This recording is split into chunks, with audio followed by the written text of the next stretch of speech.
At 6:14 local time, the sea is calm, flat, almost untouched.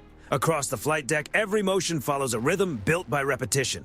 Yellow shirts guide the tow. A handler raises an arm, engines idle in a measured sequence. Then, the radar picture changes. Inside the Combat Information Center, a new contact appears on the scope. Then another, then 3 more. 5 surface tracks show up almost at once, stretched along a shallow arc and moving closer. No AIS. No broadcast. Only speed. Bearing 247. Range 21 nautical miles. Speed increasing. The officer of the watch does not need to speak loudly. The numbers already say enough. The room narrows around the data, bearings refresh, vectors redraw, the formation holds, spacing stays exact. The intent is hard to ignore. 5 hulls, 5 wakes closing in, set condition 3, man all key stations. Deep inside the ship, steel shifts into readiness. Doors seal on the bridge. The carrier stays on course, steady as a metronome. No turn away, no sudden burst of speed. The stretch of ocean ahead remains exactly where it was moments earlier. The first visual comes through long-range optics. Dark shapes shimmer against the glare, bows raised, white spray breaking along their stems. The details sharpen. Twin masts, low silhouettes, forward mounts uncovered. In CIC, the classification appears. Venezuelan Navy. 5 naval vessels spread across the carrier's forward quarter, advancing fast. With each update, the closest point of approach gets smaller. Bridge-to-bridge calls go out in the standard format, first in English, then in Spanish. Clear, professional, open frequency. No reply. The ships keep coming. To an untrained eye, the deck still looks routine. Aircraft remain chained. Elevators continue cycling. A catapult crew pauses for the next signal, but beneath that calm surface, the ship is fully alert. Sensors overlap, systems cross-check, every movement is logged to the second. Contact Sierra 1 increasing speed, 24 knots. A second Venezuelan ship edges inward, tightening the arc. The formation begins to bend. This is no longer a straight approach, it is controlled pressure, carefully shaping the water ahead of the carrier. Not careless, deliberate. The air boss looks toward the horizon, then back to the deck and gives a small nod. On the starboard side, rotors begin to turn. A Seahawk powers up, blades slicing into the morning air, lifting cleanly and moving forward into the light. Eyes overhead. Presence without provocation. Inside CIC, the helicopter feed comes alive. Infrared highlights hot engines against cool steel. Deck crews aboard the Venezuelan ships are visible now. Helmets on, people moving with purpose. No systems actively manned, not yet. Range 12 nautical miles, CPA under 3. Close enough to matter. Close enough that even a small mistake could carry consequences far beyond the horizon. The carrier does not flinch. Course unchanged. Speed constant. On the bridge, the only sound is the cadence of reports. Every transmission is recorded. Every bearing shift time-stamped. Another hail goes out. Same message, same calm tone, still no response. Now the Venezuelan ships are inside the pressure envelope. Their wakes overlap, crossing in white lines as headings change by degrees, not miles. The nearest hull drifts toward the carrier's starboard bow, a deliberate test of space. On the bridge, the captain watches the track line settle and folds his arms. No order to turn, no order to escalate. The answer is restraint, backed by a complete record. Helicopter on station, CIC reports. Laser ready, recording. From above, a green point settles on the Venezuelan bridge windows. Non-lethal, impossible to misunderstand. A message without words. We see you. For a long moment, nothing changes. The sea rises and falls. Engines hum. 5 naval vessels hold their line. Now they are close enough for paint schemes and hull numbers to stand out clearly. Range 9 nautical miles. Then the first shift appears. One ship eases back by a knot, another slides a degree off axis. The arc loosens, only slightly, but enough to notice. No one reacts, no one comments, only the data matters. At 6:31, the nearest Venezuelan ship checks its turn. Its wake straightens. CPA stops shrinking. The carrier continues forward exactly as before, as if the sea itself has already settled the outcome. The moment passes without a shot and without a word, but the record is complete. 5 ships came too close, and the ocean keeps its own memory. At 6:32, the range holds, but the pressure does not disappear. The 5 Venezuelan vessels remain forward of the bow, no longer accelerating, yet still refusing to open the gap. The water between steel hulls becomes part of the tactic itself. Distance compressed, options narrowed, formation maintained, no response to hails. This is pressure without open aggression. Close enough to force decisions, distant enough to deny clear intent. Each ship adjusts by degrees, shaping a loose crescent that confines the carrier's path without crossing it. No single vector appears openly hostile. Together, they tell a very different story. On the bridge, the carrier keeps her posture. Course steady, speed unchanged. The answer is not movement, it is composure. The ship does not search for room, it holds it. Below, CIC sharpens the picture. Tracks are split and paired, wakes are studied. Engine notes are flagged by frequency. The SLQ suite listens, cataloging faint emissions. Surface search continues in low power, careful and controlled. Nothing openly escalatory, nothing innocent either. Closest contact steady at 9 nautical miles. The Seahawk widens its orbit into a slow, deliberate circle. From above, the pattern is unmistakable. 5 bows angled inward, each holding just short of danger, each forcing attention. The helicopter's camera tracks the lead vessel, then the next, building a precise record of posture, bearing, and timing. On deck, routine carries on. A tow starts moving again. A handler gives the signal. The catapult remains silent. No aircraft launch. That silence is deliberate. The carrier refuses to answer pressure by reflecting it back. At 6:40, one Venezuelan vessel inches inward again, adding only half a knot. On the plot, the arc tightens by the smallest margin. CIC notes it without reaction. Mark the change. Keep recording. Another bridge-to-bridge call goes out, identical to the first. Same cadence, same language, no threats, no emotion. It is not meant to convince. It is meant to stand in the record. Silence answers. Now the choreography becomes easier to read. 2 ships maintain speed. One mirrors the Seahawk's orbit, not moving to intercept, only acknowledging the aircraft overhead. A 4th drifts outward, then corrects. The 5th, the lead vessel, keeps the pressure alive, bow still aimed where it matters most. This is the gray zone in motion. No crews openly manning weapons, no fire control radars locking on, only proximity used as leverage. Inside CIC, every passing minute adds weight to the timeline. The carrier's escorts adjust quietly, barely visible in the wider picture, but very much there. The formation deepens without showing its teeth. Helicopter reports deck activity. Personnel topside, no weapons manned. Infrared confirms it. People move with discipline, not urgency. Binoculars come up. Hands shield eyes from the glare. No one waves, no one signals. At 6:47, the sea reveals the first clue through the wakes. The lead Venezuelan vessel eases its throttle. Spray softens, a subtle change, easy to overlook. CIC catches it immediately. Speed reduction by 1 knot, bearing unchanged. The carrier remains exactly as she is. She does not need to do more. The objective is not to overpower the moment. The objective is to let the moment speak for itself. Another ship shifts a degree to port, creating a narrow lane of water that was not there before. The arc loosens slightly. The Seahawk dips and rises, preserving separation.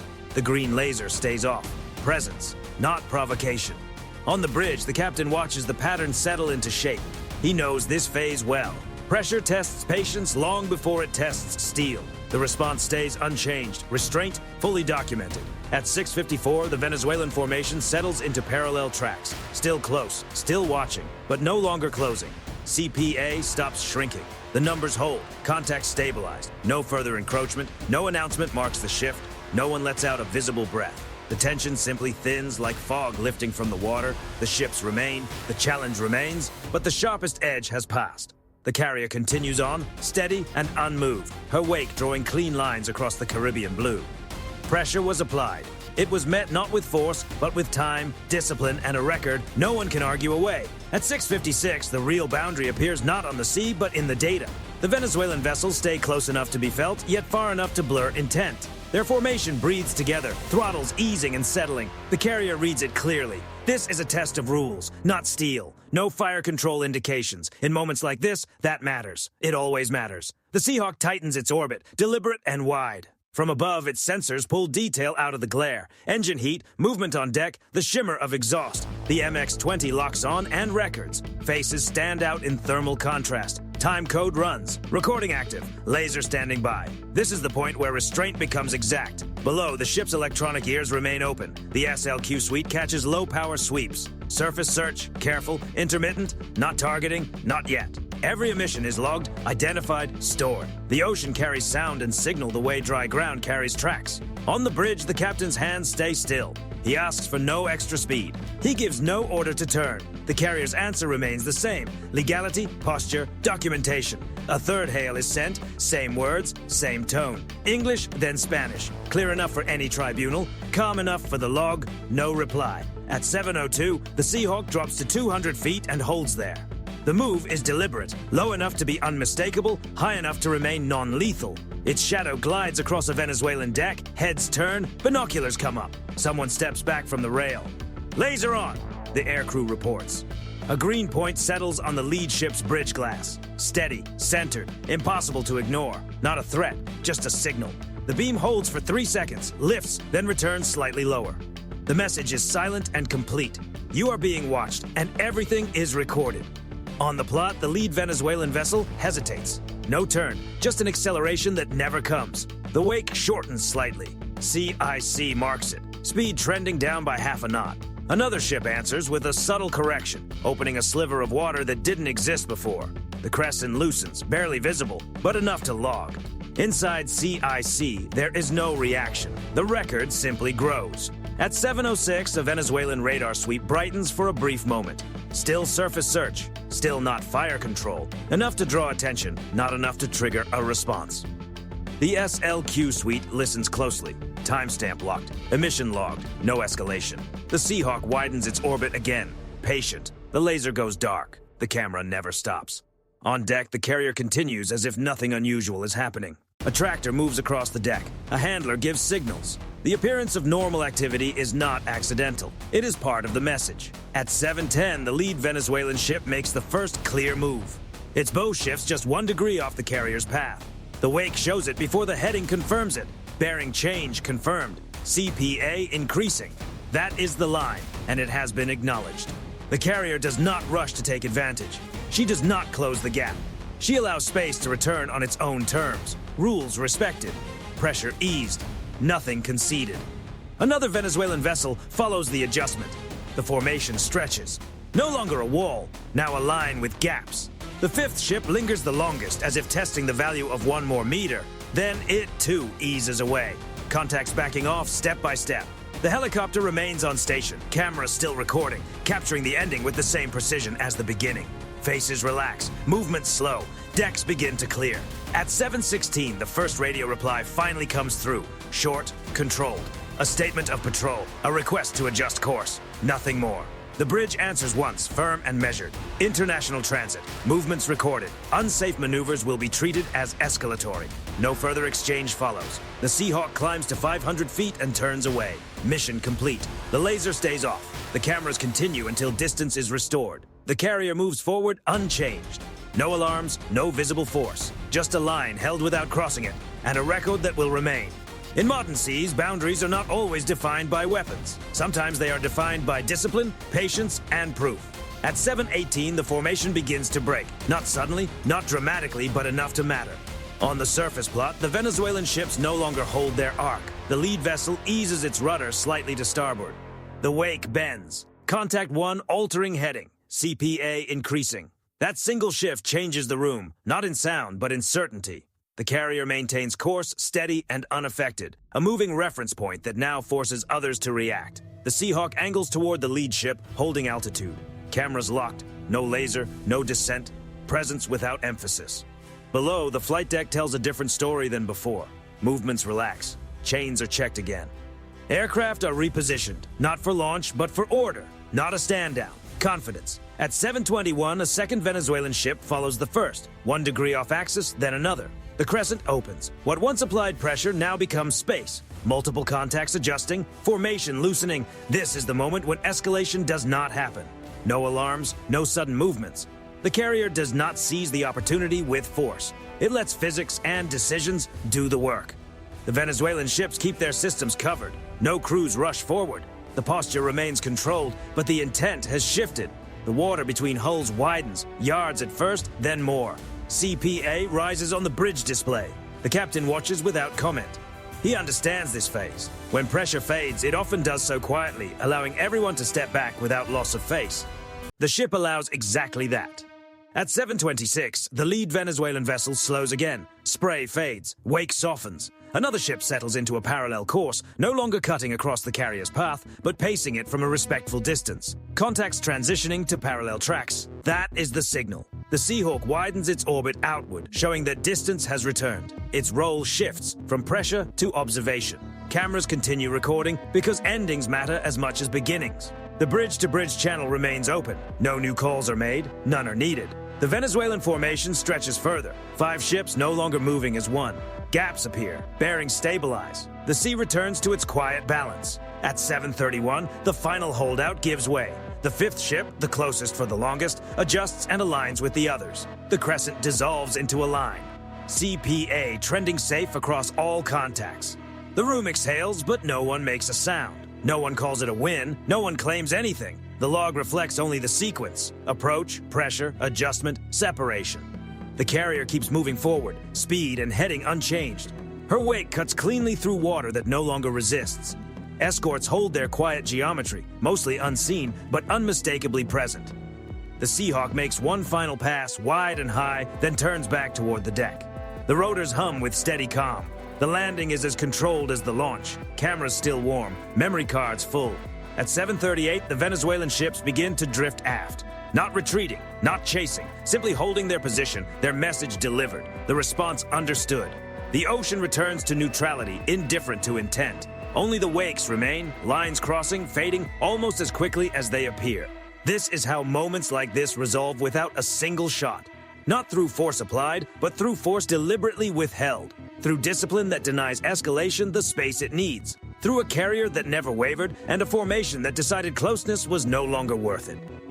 At sea, everything leaves a trace. Sometimes the most decisive mark is not the one that erupts, but the one that quietly turns away. At 7:42, distance is fully restored. Not by order, not by announcement, by geometry alone.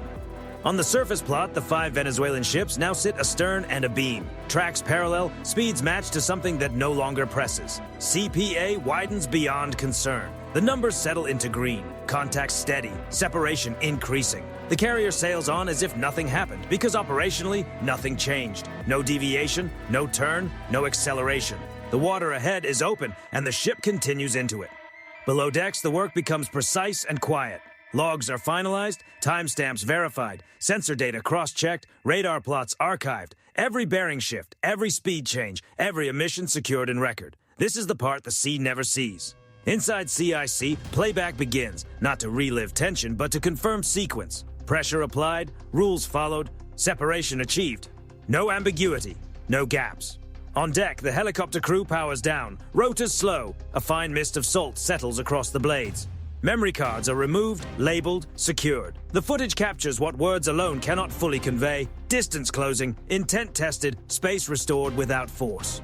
On the bridge, the watch rotates. Fresh eyes scan a horizon that looks no different from any other morning. The Caribbean sun climbs higher. Light reflects off water that gives no hint of what it held an hour before. The Venezuelan ships remain visible aft, not fleeing, not advancing. They hold position just long enough to be seen doing so. Then, one by one, they begin to widen their distance, wakes bending outward, their presence blending back into ordinary traffic. No final call is exchanged, none is needed. The carrier's escorts maintain their quiet positions, unseen guardians within a larger geometry that never fully reveals itself. The formation breathes together, then settles into its baseline rhythm. At 8:01, the surface picture returns to normal density. Contacts merge into the broader maritime flow. The sea resumes its usual balance. There is no celebration. There never is. The silence is the result. What remains is documentation. In modern operations, that is what lasts. Proof outlives posturing. Records outlast words. When proximity is used as leverage, evidence becomes the counterweight. The log does not describe emotion. It does not assign motive. It states only what occurred.